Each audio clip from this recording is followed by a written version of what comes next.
Take a trip, find some friends, find a seat, find your power animal. This is awesome. So is this, and that.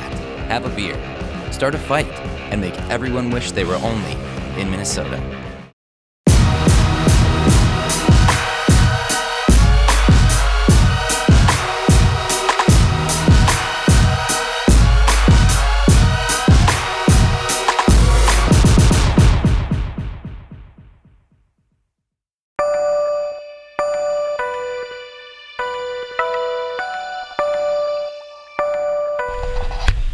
Gophers checking in on the way to Puerto Rico.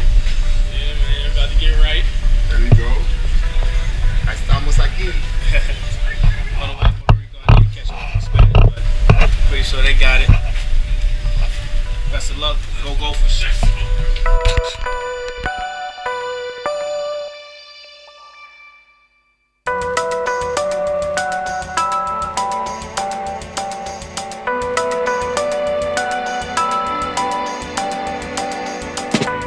The differences between the two places we played over the past couple of years are very different. And I'd say the Coast Guard base was, we were behind barbed wire fences.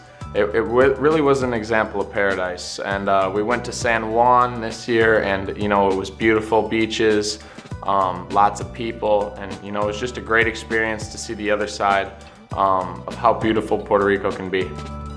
Honestly, the guys on our team are pretty interesting, and they all like to crack jokes and make fun of each other and talk in good fun. So I think traveling with the team, everybody just likes to mess with each other. I think it's a good way for a team to build chemistry and bond. Puerto Rico trip was great for us in the fact that we have so many young guys. They got a chance to see what travel's like with the team, get into the hotel, get into different gymnasiums, and I think the team came together and bonded a little bit during the trip as well. And they also got a taste of what travel's like. And there were tons of elements that we had to coach against and coach with at the same time that I think the players did a good job with. And now they'll be ready for our next road trip when we take that heading to Sioux Falls.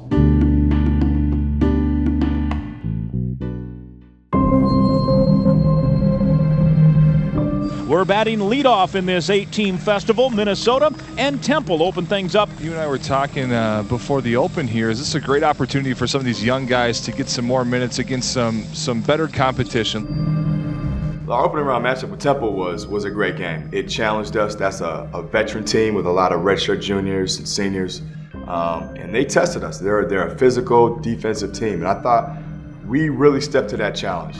Here's Mason stepping left open for three. Good, a triple. Nate Mason with 9. A few travels, stepping out of bounds, a couple of bad shots, and all of a sudden the game changed. And playing at such high level of competition, you can't go through those lulls, and we'll just have to learn from it and move on. Against Temple, we had a couple minutes there where we just couldn't score. They made a run. But it was nice to see how the guys bounced back the next day versus Missouri State, because that's a quick turnaround, and I thought they did a great job.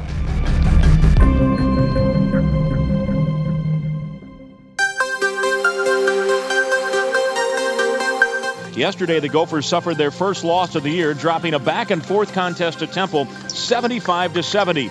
Today, the Maroon and Gold will be taking on Missouri State, a team that's 0-2 this season, and dropped a 93-59 game to Butler on this floor yesterday. I think Minnesota just needs to look internally and realize that this is a great opportunity to get better and get another quality win.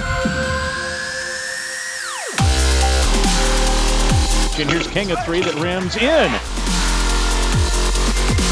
Good look down low to Kanade. Lost it, got it back. Now to King. King's three is good. Back-to-back threes for King. Great court awareness, and King knows how to find that open spot on the dribble drive. Mason back to King. NBA range three. Right side. Can you believe that? He's 4 for 4. Your head coach, Paul Lusk, you might want to think about not switching out on screens with Joey King. King, now to McBrayer. Feed back to King. Another open look three. Got it again!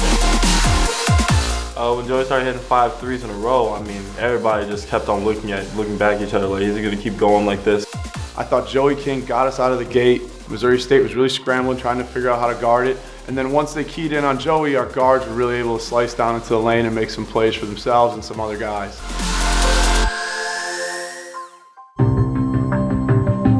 hot shooting in that first half. The scary part certainly, Spence, and we talk about it a lot, is teams don't always bookend those. If you're hot one half, oftentimes it doesn't happen in half number two, so the Gophers may have to weather something here. We had to come out there with a certain type of mentality to set the tone early, which we did. And then we took the lesson of, okay, you've got to carry that mentality for 40 minutes. Boone faces up on King, backs him in, leans in, good. Boone with 6 straight points. They're trying to single out and go at Joey King. Well, we knew Missouri State was a talented team. They play together, and they just work hard throughout the whole game. They're a second half team, as we learned at the tournament. They're a bunch of great players, and we knew it would be a test. We came out firing, and we just played hard the whole game. And they came back at the end, but we continued to fight and pulled out a victory. Mason 28 feet out, works into the zone, kicks left side. Morris, his three's in the air. It's good. Carlos answers. Minnesota survives a tough one, 74-69, a 5-point win. The Gophers go to 3-1 on the season.